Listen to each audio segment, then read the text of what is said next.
Today we are going to start with our new topic, coagulants and anticoagulants. So the name itself indicating the name itself indicating its property that the coagulation of the blood. So the drugs which are acting on the blood coagulation process are called as the coagulants. So let us first understand what do you mean by the thrombosis and how the thrombosis takes place. So the venous thrombosis is associated with the uh, s- stasis of the blood. That means the stasis, hemostasis is nothing but the blood coagulation and has a small platelet component and large component of fibrin. Fibrin is one of the content which holds the various content of the blood. So arterial thrombosis is associated with atherosclerosis that is initiated due to the endothelial injury leads to atheromatous plaque formation, and this plaque ruptures, then platelet adhesion activation aggregation initiates the thrombus growth. It has large platelet component, and this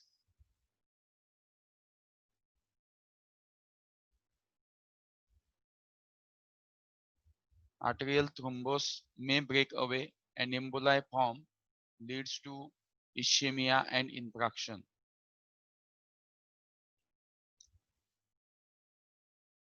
So the thrombosis is nothing but the coagulation of blood, and in this, the unnecessary coagulation of blood takes place in our body, and the location may be the arteries of our body or veins of our body. So arterial thrombosis is associated with the atherosclerosis, and when there is a thrombosis of arteries takes place, that may cause the uh, myocardial infarction, or sometimes we can say it is called as the cause the atherosclerosis also.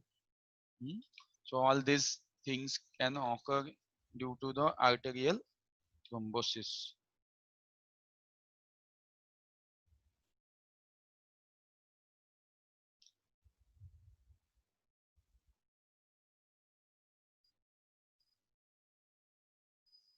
So let us see the two different pathways of our blood coagulation and hemostasis.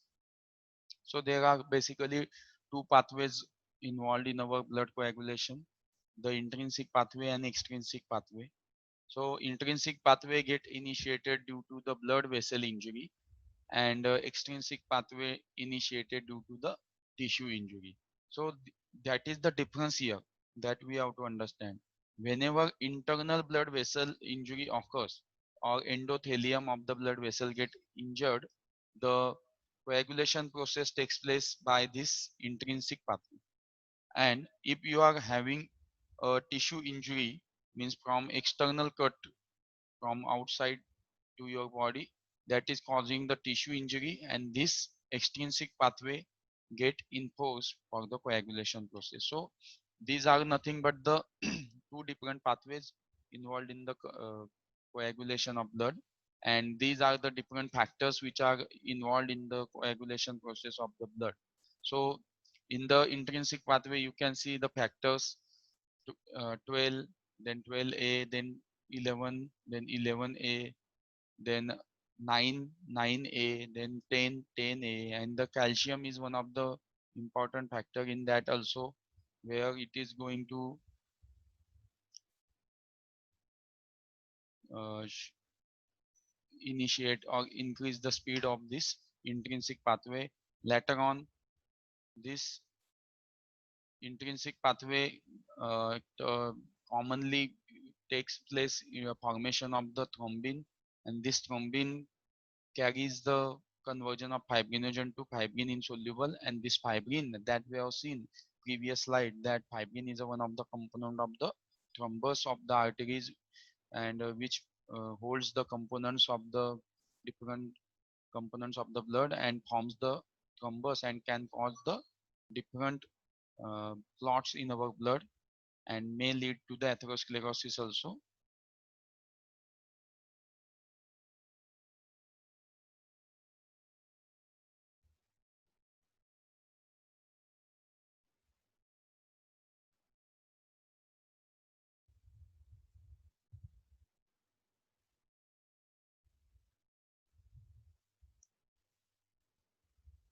So these are the intrinsic pathway, and extrinsic pathway involves the activation of tissue factor, then thromboplastin, and ultimately it is activating this thrombin, and this thrombin will again forms the fibrin insoluble, and fibrin insoluble will give the stabilized fibrin threads, and this may lead to the thrombus formation.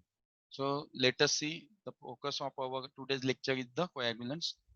So these are the drugs or substances which promote coagulation and are indicated in the hemorrhagic state. So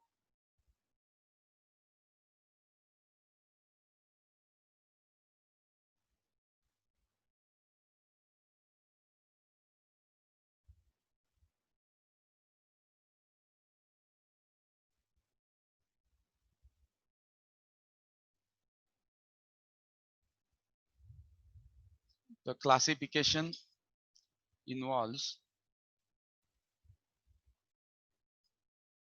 vitamin K, that is K1 from the plants, that is one of the fat soluble vitamin, and it is called as the anodine, phytonadione, phyloquinone. Then K3, that is one of the synthetic uh, our vitamin K, K3 synthetic vitamin K, fat soluble, that is menadione, then acetaminophen, then water soluble vitamin K3 is the menadione sodium biphosphate bisulfate, then menadione sodium diphosphate, and the other miscellaneous coagulants are the fibrinogen, then anti-hemophilic factor, desmopressin, then adrenochrome monosemicarbazole, then routine, then ethamicillate. So these are the classification of these coagulant drugs. So let us see one by one the action of vitamin K. So vitamin K acts as a cofactor in the synthesis of coagulation factors, factors 2, factor 7, factor 9, factor 10. All these are the factors which are involved in the pathways of the coagulation, and it the vitamin K dependent vitamin K dependent change confers on the capacity to bind the calcium and to get bound to the phospholipid surfaces properties essential for the participation in the coagulation process. Means, so vitamin K is very important for the conversion and synthesis of these coagulation factors, and without vitamin K availability these factors could not be synthesized, and if there is a factors deficiency, so the coagulation process will not take place. So in the deficiency of vitamin K there may be the problems of hematuria, then GI tract and nose bleeding, then ecchymosis takes place. That means the blood get accumulated there and will not be converted to flow to the through the arteries and will get formed the thrombus there. So use of vitamin K, sometimes when we want to blood to get coagulate, means normal process of coagulation shall takes place essentially. So the vitamin K plays a role in the coagulation process, and by the synthesis of the various cofactors of the coagulation cascade. So where we can use the vitamin K in the dietary deficiency of vitamin K, then prolonged antimicrobial therapy, we need to use the vitamin K. Then obstructive jaundice, vitamin K is useful. Then malabsorption syndromes, we have to use the vitamin K. In the liver diseases, vitamin K are useful. Then premature newborn, vitamin K supplements has been provided to reverse the effect of overdose of oral anticoagulant. This is very much important here to note.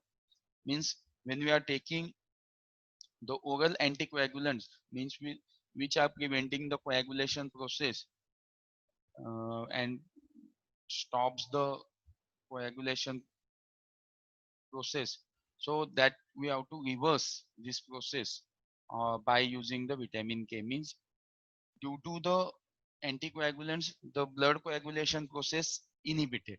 There will be no formation of the clots. Means whenever you are having on the treatment of oral anticoagulants and you get a cut or sometimes injury or any accident takes place, so that time the blood will not get coagulate as normally. So that time we have to use the vitamin K to reverse the condition of oral anticoagulants to uh, get it coagulate normally, so that the vitamin K is useful here.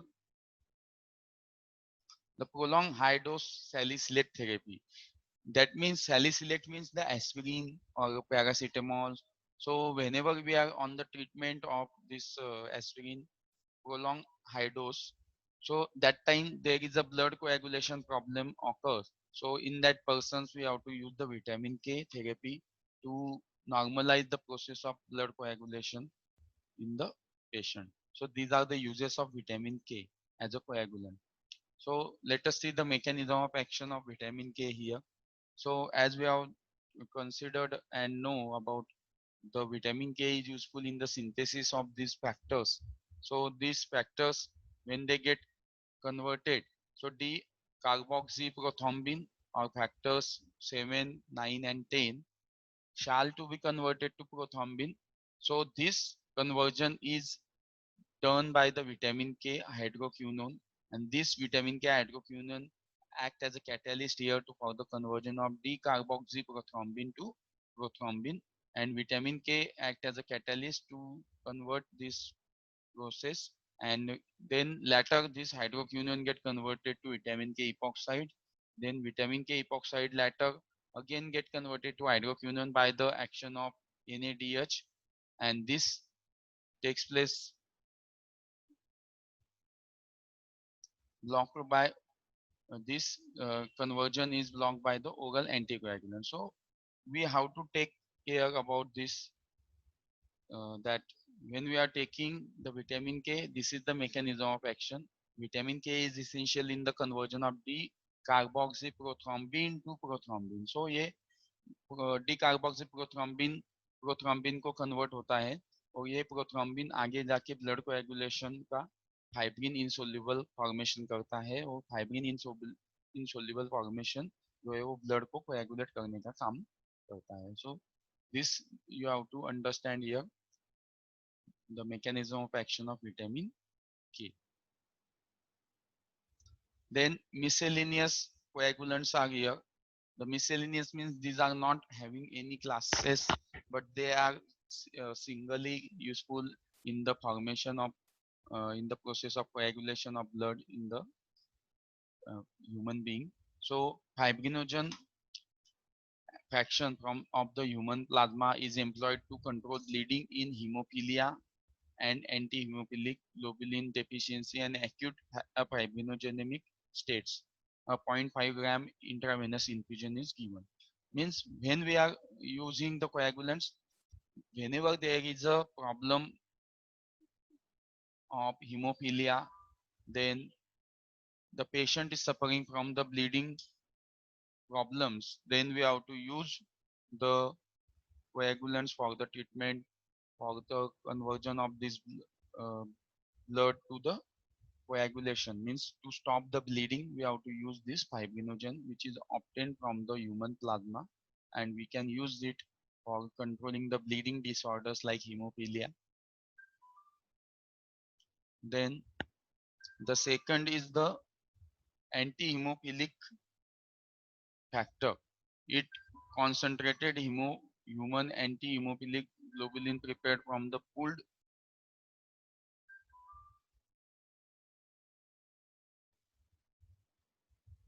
human plasma indicated along with human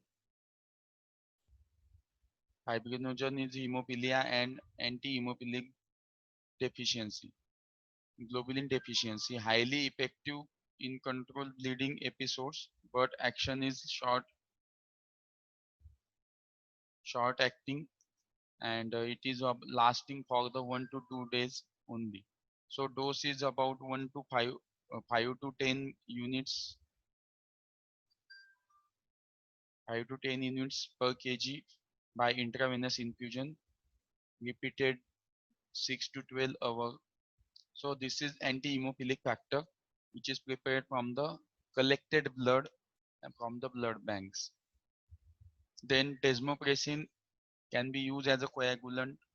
It releases the factors 8 and 1 Willebrand factor from vascular endothelium and checks bleeding in hemophilia and